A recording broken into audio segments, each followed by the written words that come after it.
these skill sets that they're learning there and make money off of them once they leave, since they're going to be spending the large portion of their high school years there? So I'll let Tom talk about career opportunities and other These opportunities. skill sets that they're learning. I'll talk about the museums program. Yeah, just quickly, one of the things that we heard, you all say in the deliberations around the decision to keep Sumner open was that internships and professional opportunities was really important. So, that was a part of the conversations with all of the arts partners that we brought on board.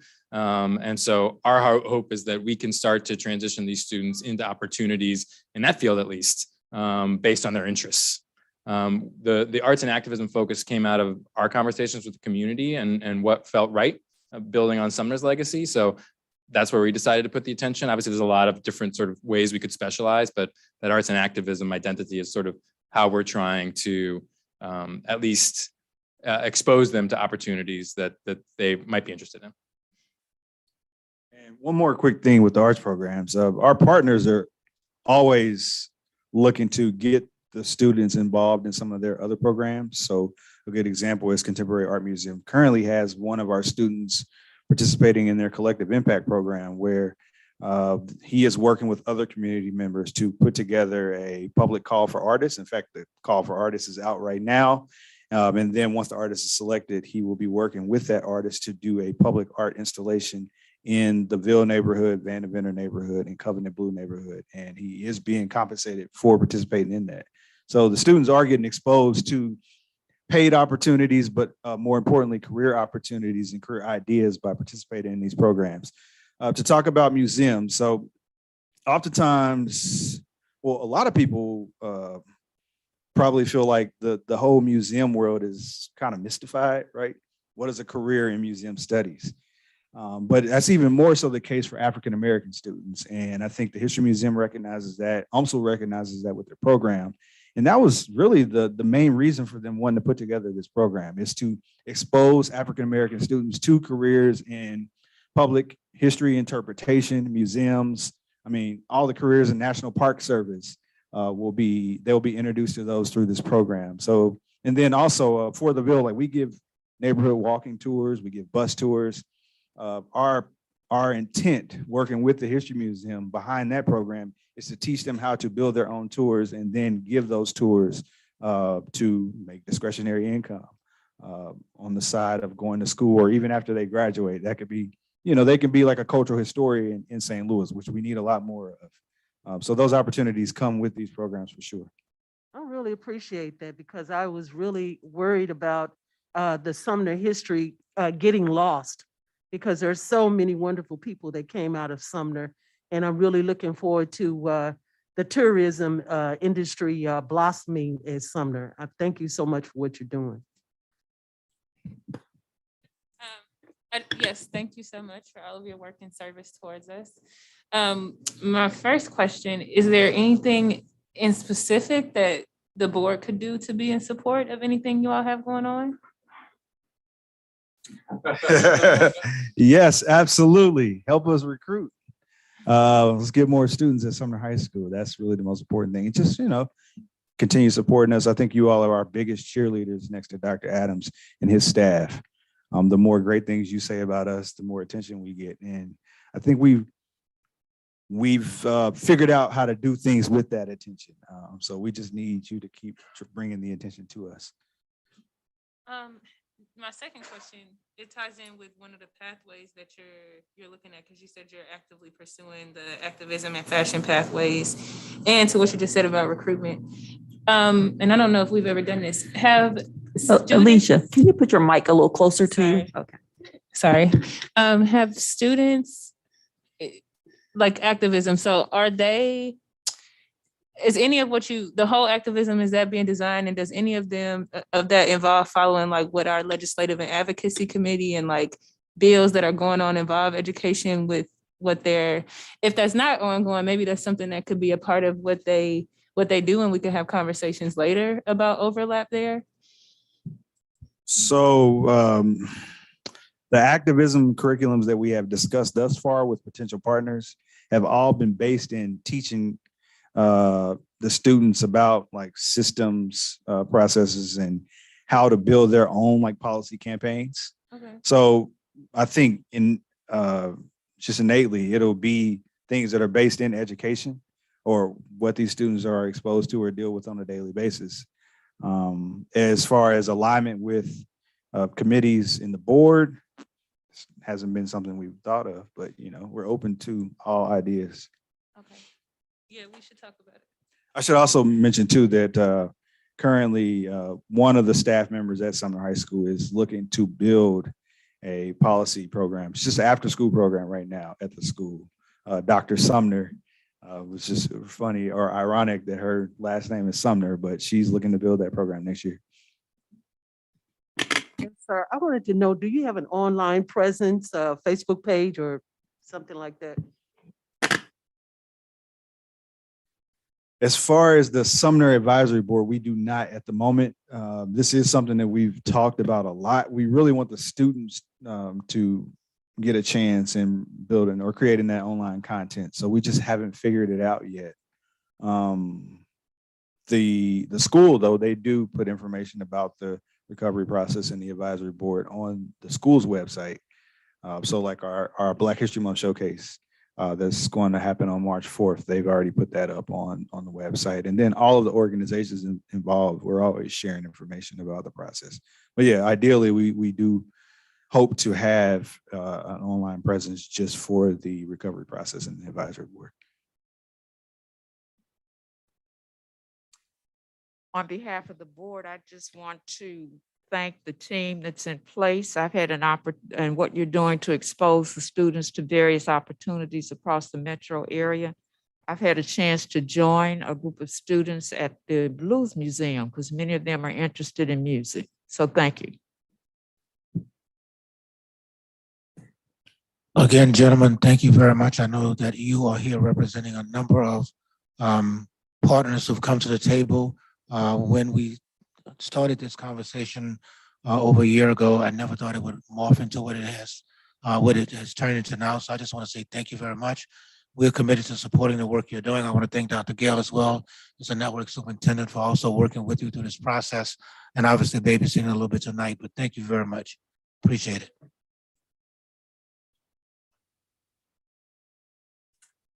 I think the next item on the agenda board is the item for bond refinancing. Obviously, the board approved at the last board meeting the bond refinancing. Some things have occurred since that time that I will need board action on tonight, and Mrs. Banks will walk the board through that because I'll actually be asking you to vote tonight, and there's a representative here as well who's working with her as well. Ms. Banks. Well, good evening, and thank you for accommodating this request regarding the 2022 refunding bonds. I have with me here today some of our bond council representatives, Sean Flynn and Megan Williams. And as you probably know, bonds are very sensitive to interest rates, and we're in a rising interest rate environment, which cuts into the savings. And that was the whole rationale for refunding these bonds, is to save some money. So we're here today to really ask that you adopt and sign some documents so that we can move the process up early before the rates get too far out of hand and we don't have any savings to capture. So there's been a team really working on these bond documents over the last few weeks very diligently and quickly to kind of move this process up.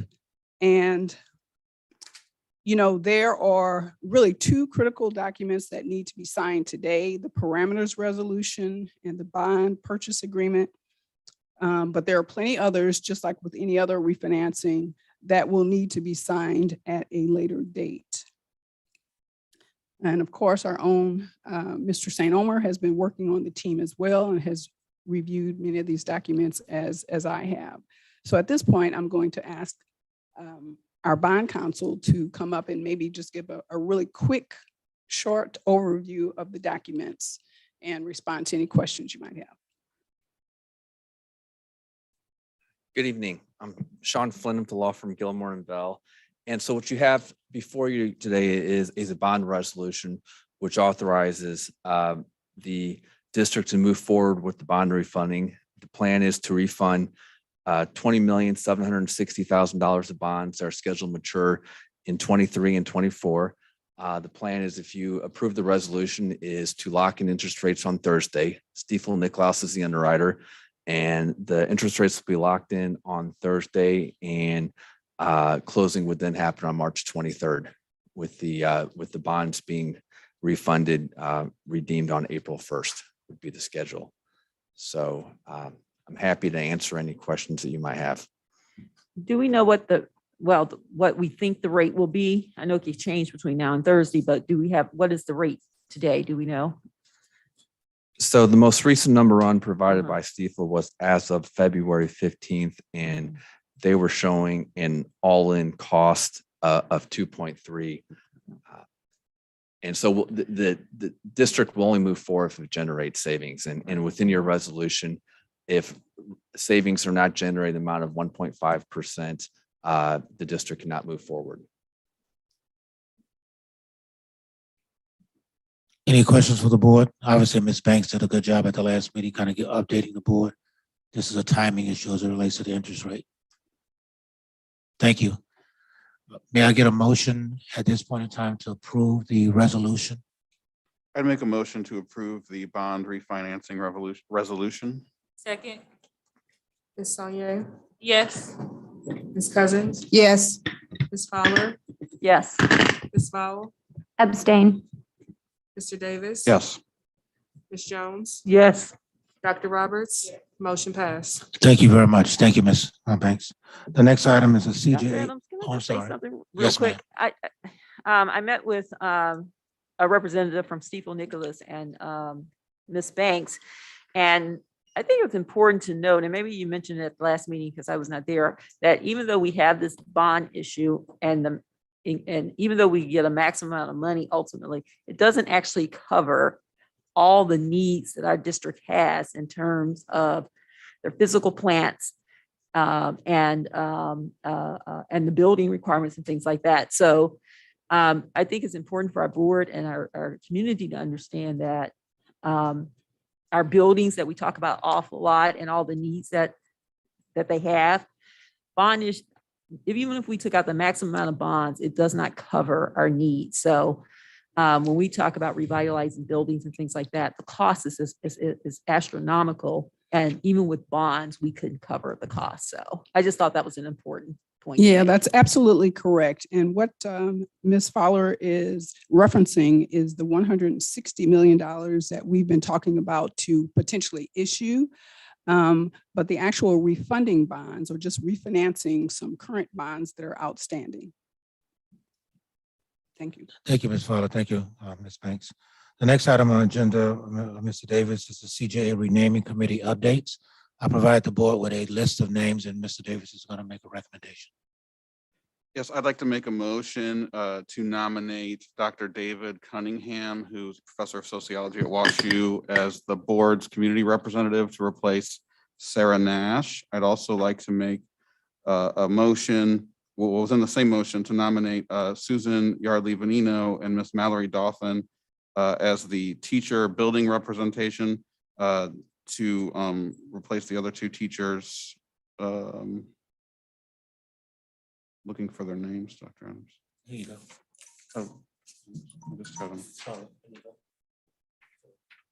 them. The teachers will be replacing Ms. Fitznagel and Ms. Miller. Second. I just have I just have a question on the naming committee, because when it was presented, we understood, because I asked, why are we naming it? And I understood that who General Kennard was or whatever. Do we have a good diversity on this committee for the naming in terms of race, background, and things? Yes, like that? previously, I think Dr. Adams Mhm. had a actual breakdown of that, and it's quite Okay, diverse. I missed that. Okay, thank you. That's all.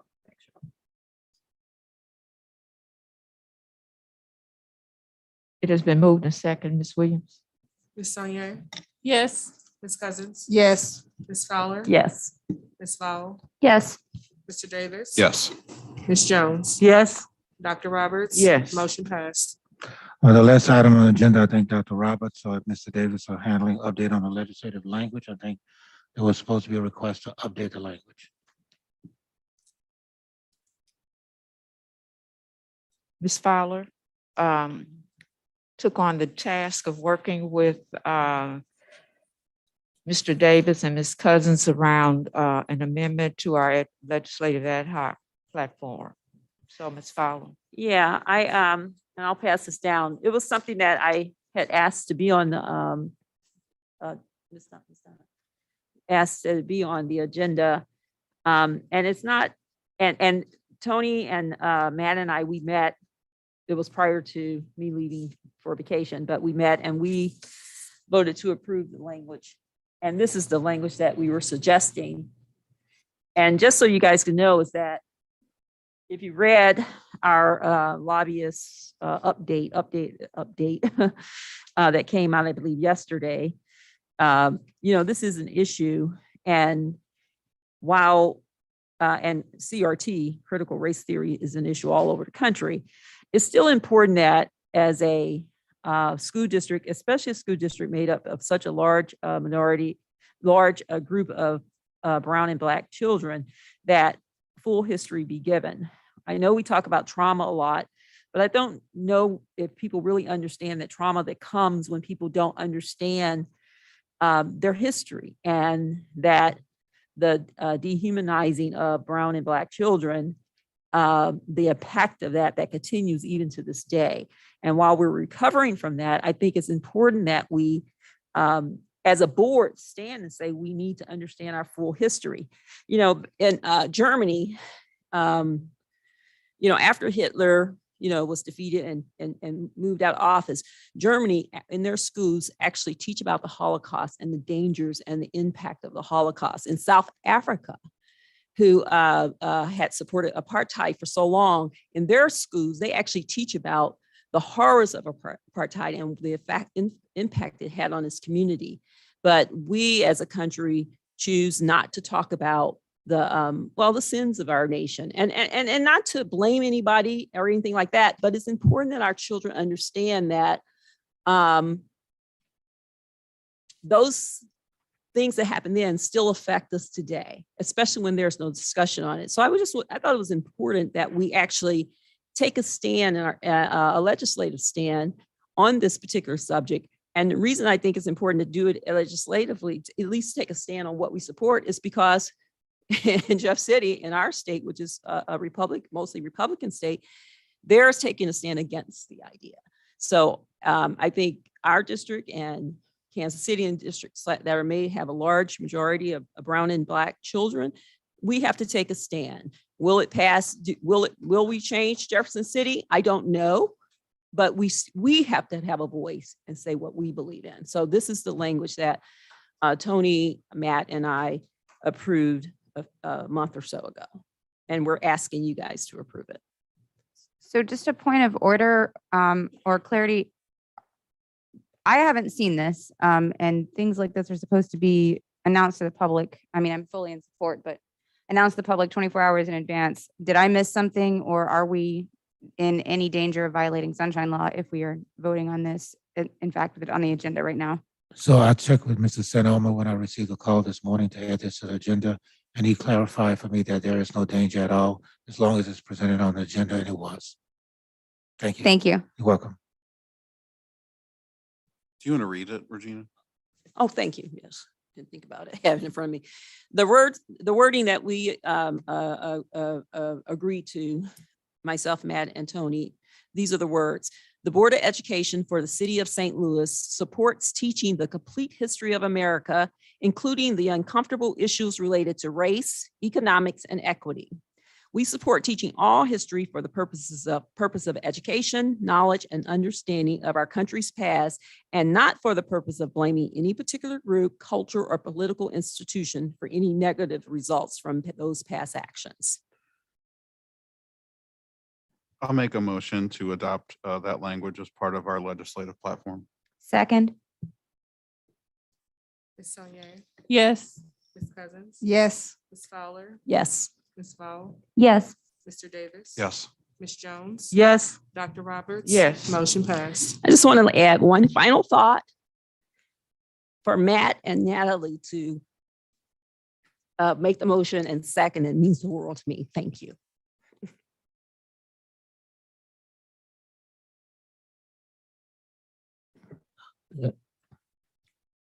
We're on to the March consent agenda. Are there any questions?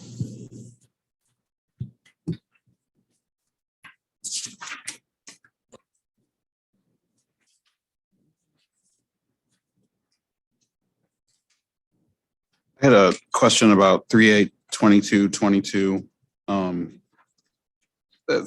sorry, I didn't email this earlier, but I didn't see that there was a memorandum of understanding. And I didn't know if you could just talk a little bit about this group, because this seems like it's been in existence for a little while. And this is kind of another one of these where it's a research project. Is that right? Yeah, let me clarify, and I made some notes here. I apologize. For 21, that should be July 1, 2022, as opposed to February 9th. So that will be corrected. That's an error. And for this one, Mr. Davis, it will take place March 9th, 2022. It has not started. This is a gentleman, a group that came to us to look at the notion of homelessness and how to support that. I don't have a copy of the MOU. Mr. Brown was working with the group to get it updated. I'll get it to you by tomorrow or Thursday at the latest to lay out all of the details. But it's a group that's going to be working with a targeted group of kids to provide some support from these specific schools specifically. Some of it is research, but most of it is actual support to kids that are targeted. But I'll get you the MOU. It doesn't start until March 9th. We have not started anything yet. And I would just request, sort of as the previous week. Yes, that we sir. Include that because. Yes, sir. The same Address is language. at the Cortex. Yes, sir. Yes, sir. I have a couple questions on several of the IT related items. It mentions that the St. Louis LPS has a match that's anticipated after E-rate. Does the E-rate require that we match the dollars out of our funds? Is that why there's that match? I'll let Ms. Vanoy address that Okay. issue. She and I had a conversation about this earlier today.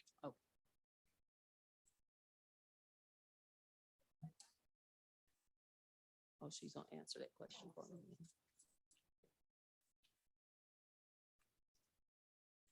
Yes, so when you apply for E-rate funding, there's an expectation that the district matches a certain portion of it.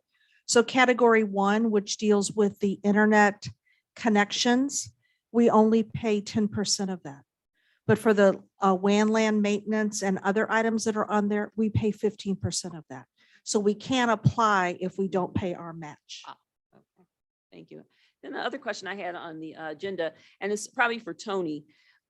The St. Louis Public Schools Foundation is going to support our efforts in the citywide plan. Is that going to give you the enough support that you need to get through it? Because that's a huge task. What they're offering, which is much more than I actually thought they would, but is that going to be enough support? Because I think there's an urgency to the plan. Are they going to give you enough, or do we need more professional support in this process? For now, the staff member that we're working with, I think is really doing well with bringing what we need to bring together.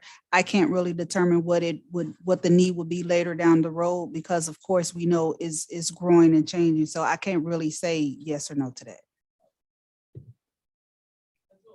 And then put the request in if necessary. Yes. Okay.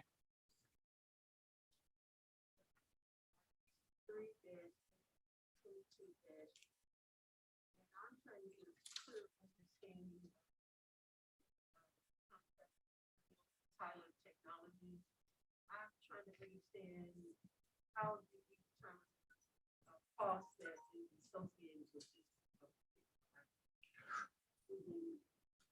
Variables with you fixing buses, vans, and what have you to transport students. How do you determine? So with this particular resolution, Mrs. Jones and board, we were using a software with First Student. This new company is requesting this very specific software for routing with them. And so they requested this particular software because it's one that they're familiar with using and working with. And so this will be effective July 1. We're asking for it now because they have to set up everything. There's a setup process that has to take place. And so I could get you some more details from Mrs. Akinoa, but for the most part, this is a software requested from our new transportation vendor to align with what they've used in the past. And they're asking that we approve it early before July 1 because they need to set up the process for routes and all of those kinds of things. Yes, ma'am. Yes, ma'am. Similar to what you have now with people going online to look what routes are, but this is one that they requested as opposed to the one that First Student was using.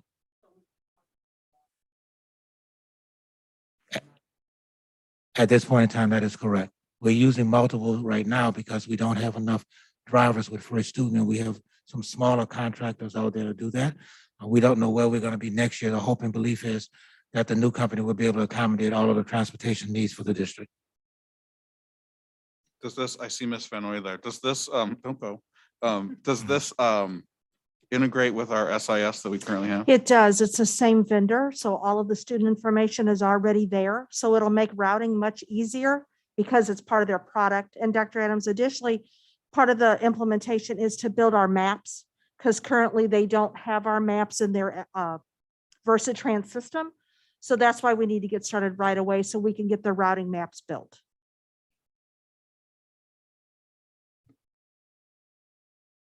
Are there any additional questions? Okay, let's move on to the final item on the agenda, which is a professional development request that I'd like to open to every member on the board.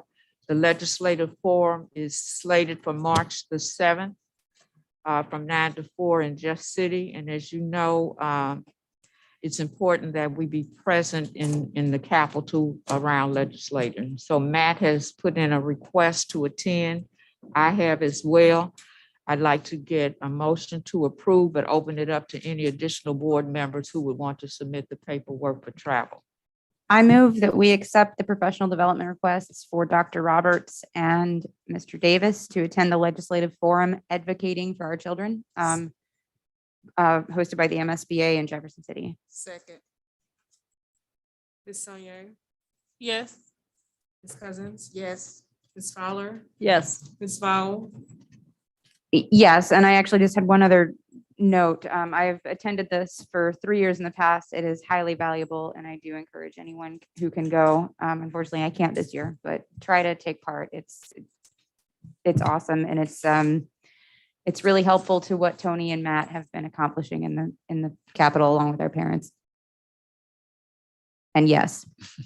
Mr. Davis? Yes. Ms. Jones? Yes. Dr. Roberts? Yes. Motion passed. Dr. Roberts, since we have professional development on the table, can I ask something about professional development? Yes. One about this particular item, just let you know if we can attend. Just let you know that we want to attend or There's a let, document that you'll complete. oh, the secretary, okay. Send it to Ms. Williams. Okay, and then you could guys ask me if I'm out of order, but I do have this on my list of questions, knowing that professional development was on here. I have a request to the board that that you approve me to get a estimate of how much it would cost MSBA to go through all of the district policies as well as the board policies. All I'm asking is that you give me approval to get an estimate.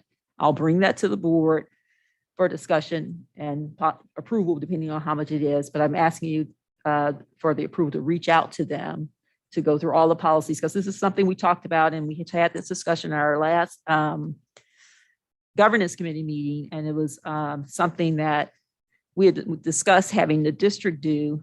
But the more and more I think about it, it's going to take so long. And since we have professional development dollars that we never use, if we could pull the funds out of that budget, if the cost is not unreasonable. But right now, I'm just asking for approval to get an estimate from them. So just a point of clarity, are you saying that this would come out of our professional development budget? Well- Because to me, that sounds like general operating, because it's board policies that they're going to be looking at and bylaws. Yeah, it could be discussed where it comes from, but I know you could always redirect funds in a budget. So we'll discuss how that's done after we get the estimate. But I think if all I'm asking for approval is get the estimate and we could figure out the redirection of funds as needed later. Okay, just a point of clarity for me. I know that the governance committee, of which I'm a part, is working on the board part, but we want to expand it to include everything. Well, just to have someone to do it professionally Okay. and right now is just to consider it based on cost. So Yes. because it's such a huge undertaking for the district to do it and point made in the governance committee is that they need to be looked at together, the policies and the policies of the district and the board policies. And so I just want to see Okay. what it would look like. And then Dr. Adams will have to weigh in it. You know, if it's just astronomical and unreasonable, then we have to continue the path that we've decided, but let's at least get the cost so we can understand it.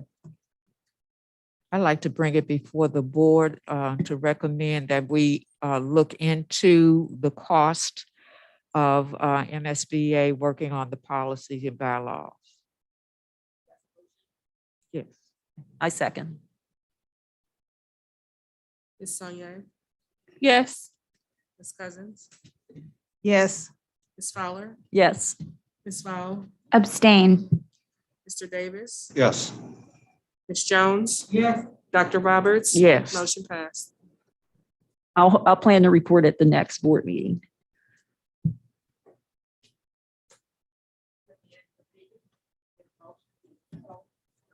To adjourn?